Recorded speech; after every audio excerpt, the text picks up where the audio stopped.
Good afternoon, everybody, and welcome to Go Beyond. My name is Alyssa Robinson. I am the digital strategist here at Trietsch. And normally you would see us social distancing on Zoom in different rooms or with our masks on 6 feet apart. But today, our special guest is none other than Chris Robinson, my dad. And so I figured that we could cut out the social distancing and have a face-to-face conversation today, which I'm really excited about. And we are talking about anger. The reason that I wanted to bring him into the conversation is because he is a professional counselor. So he has a lot of things to say about anger and mental health and how we can work through our anger. But also, for any of you who are familiar with Enneagram and have heard us talk about it on Go Beyond and in other spaces, we both reside in the Anger Triad. My dad is a 9 on the Enneagram, and I am an 8 on the Enneagram, and we are all about anger. But we express it in really different ways.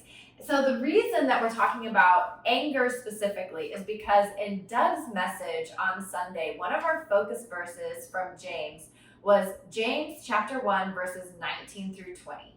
And it says, "My dear brothers and sisters, take note of this. Everyone should be quick to listen, slow to speak, and slow to become angry, because human anger does not produce righteousness that God desires." And I will be the first to say, I am bad at all of those things. I am not quick to listen, slow to speak, or slow to become angry. So this is going to be a really fun conversation for you. But my very first question, and you might want to, give a little info into an insight into what it is to be a 9 on the Enneagram. But as a person in the anger triad of the Enneagram, how do you see anger manifest itself in your behaviors? Well, the first thing that I would say is that just because we're in the anger triad of the Enneagram doesn't mean that we are always angry. It means that, I'm not always angry. It means that we express our anger in different ways. And so me as a 9, my motivation is to avoid conflict.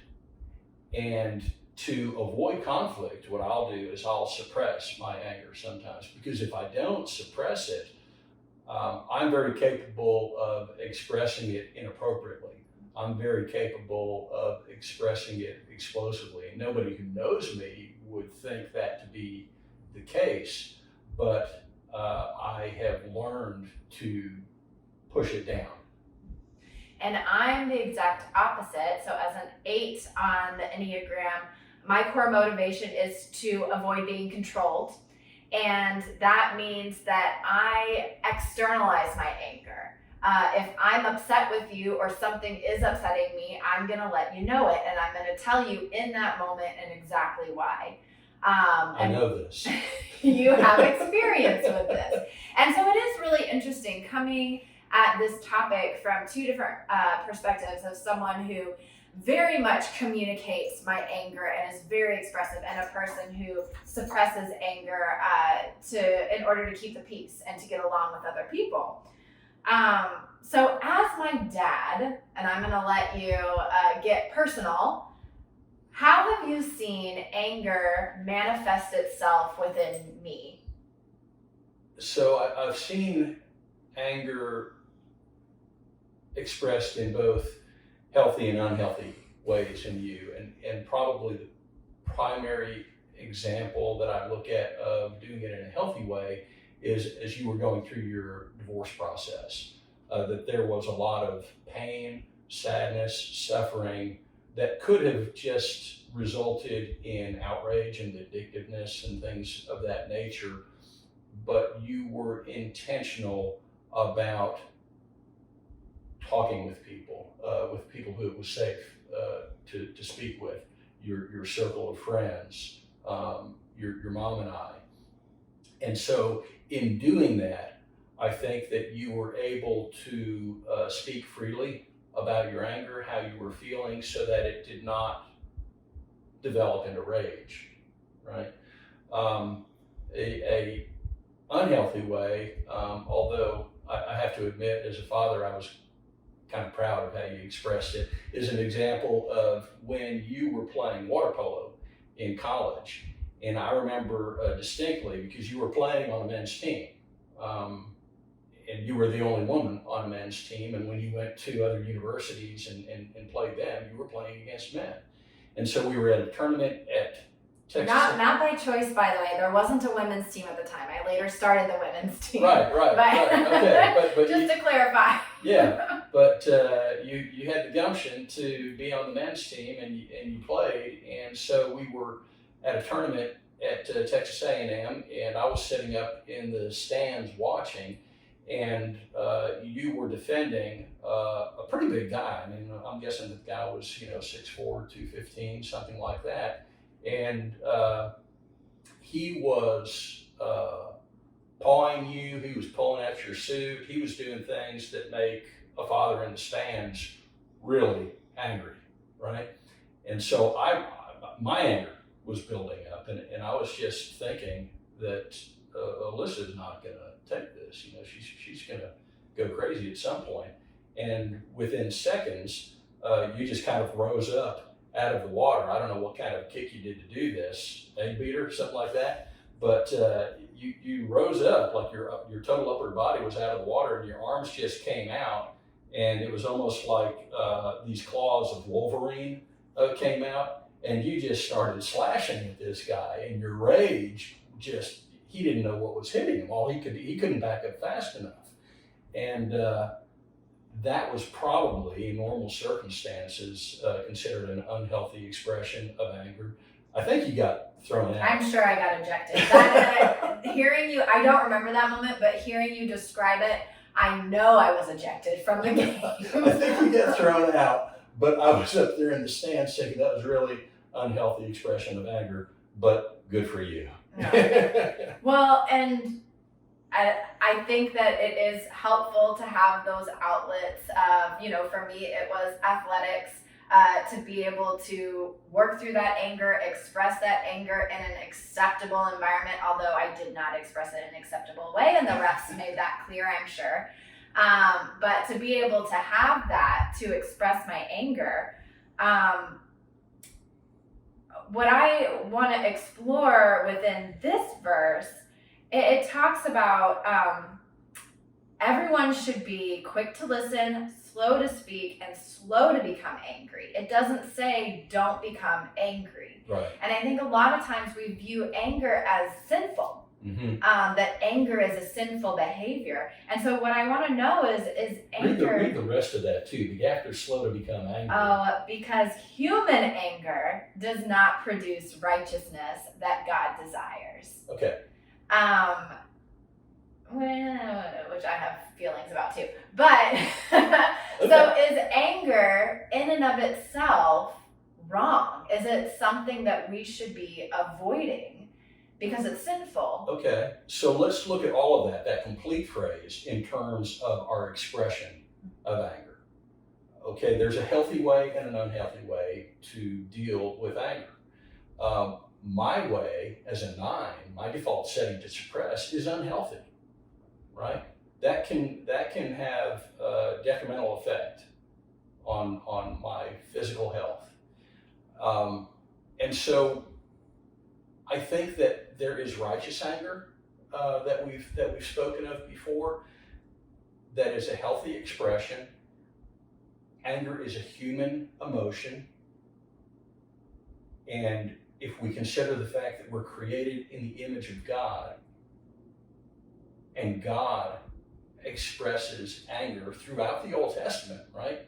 We hear of a fearful God. We hear of an angry God. And in the New Testament, we really start hearing about the love of God. But first we hear about anger. And first we hear about a God to be feared, right? And so I think that having anger is perfectly normal, perfectly human, but we've got to be self-aware of the anger we experience and how we express it and the reason that we're feeling that anger. So what does anger do to our mental health and our mental state when when we're assuming that we're not expressing anger in a healthy way? Mm-hmm. What does that do to us? Okay, so let's take an 8 and a 9, right? You express anger. You don't keep anything in. Well, that's really healthy for you, right? I feel great. You feel great. It's the people around you. It's the people in the ditches, Yeah. right? That you need to be concerned about. So you gotta learn how to temper that and do it in a healthy way. My suppression of anger is the unhealthy expression. It's the lack of expression. And so if I don't find a way to emote anger effectively, I'm going to be affecting my body. I'm going to be affecting my immune system because chronic stress, and that's what anger, if you suppress anger, you're going to be building stress up in your body. And so chronic stress is going to affect your immune system. And if your immune system is affected, you can't fight off infection, you can't fight off disease, your organs are affected. Stress affects brain chemistry.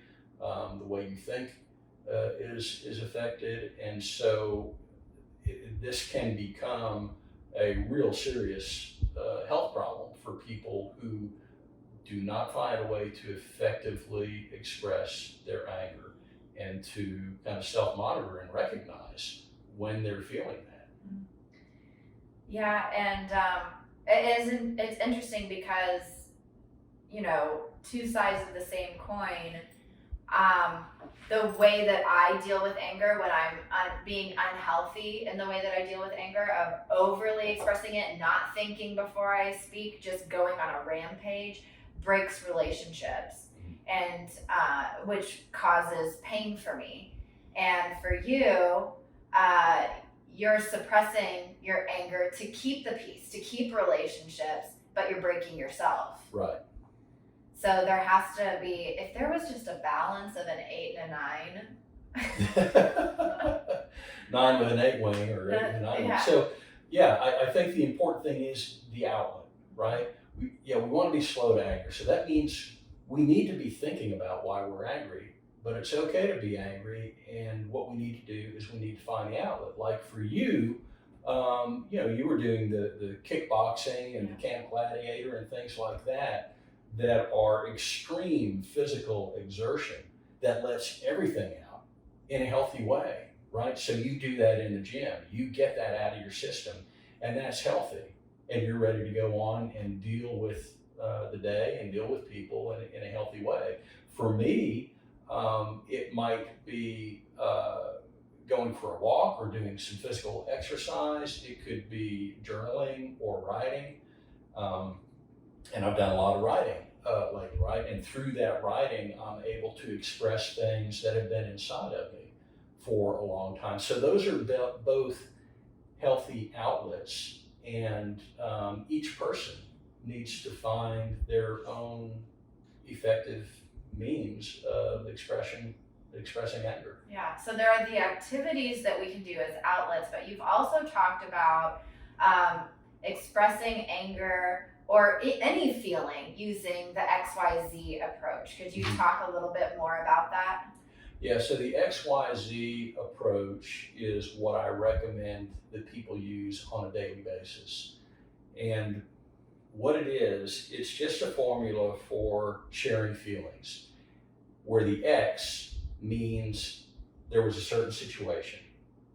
The Y means that you said or you did something. And the Z is how I felt about that. So an example would be if I was going to share a positive feeling, or maybe if you were sharing a positive feeling, let's put this the other way. If we went out to eat at a restaurant and I pulled the chair out for you, you might say to me at the end of the day, hey, when we went to the restaurant and you pulled the chair out for me, that made me feel significant, right? So there's a positive share.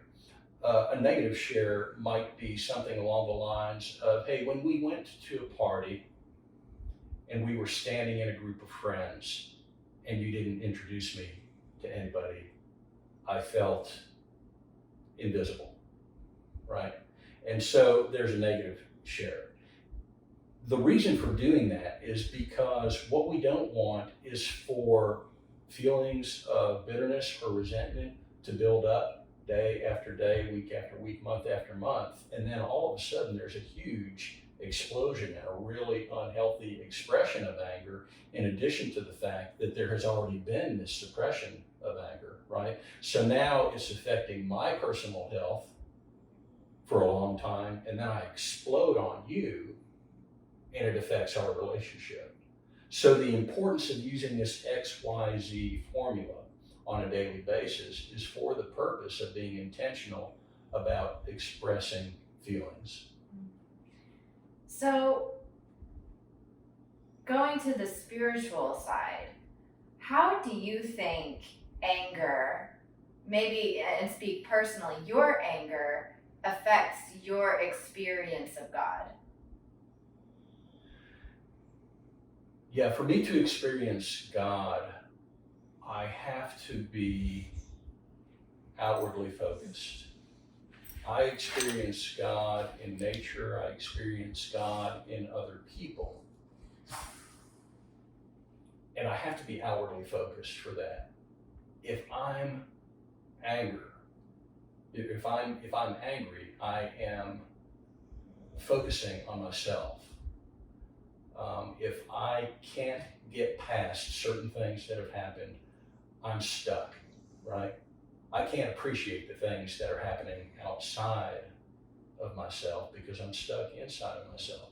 And so I think to experience God, we have to be outwardly focused, which means that we have to have dealt with feelings. We have to have dealt with anger. We have to have been able to vent, to get those things out so that we can have relationship with other people and we can appreciate God in creation.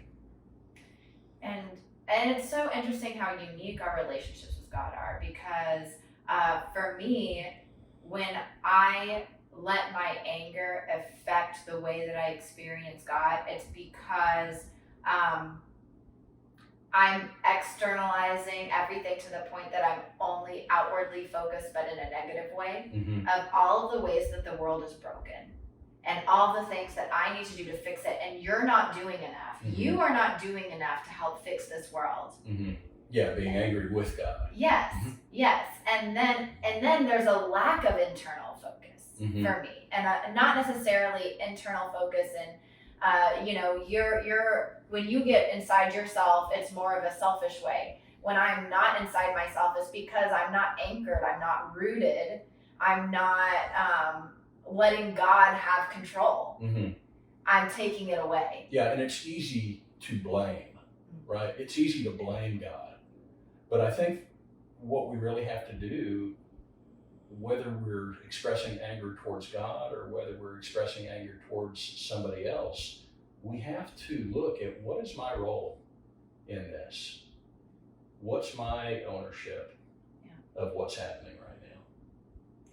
All right, well, that's about all the time that we have today. Thank you so much for joining us. And I just want to repeat the verse one more time. James 1:19-20. My dear brothers and sisters, take note of this. Everyone should be quick to listen, slow to speak, and slow to become angry, because human anger does not produce the righteousness that God desires. And my big takeaway from this is this does not mean don't be angry. It means reflect. It means think through, ask why we're experiencing this anger. Bring the people that you love and that you care about into this feeling with you in a caring way. And so I think that there's a lot that we can learn from this verse, and it's just another example of scripture being way ahead of its time. That's right. Well, thank you, Dad, for joining us, and we will see y'all again next week, Monday, Wednesday, Friday at 12:30, and you can check all previous episodes of Go Beyond at tmumc.org/gobeyond.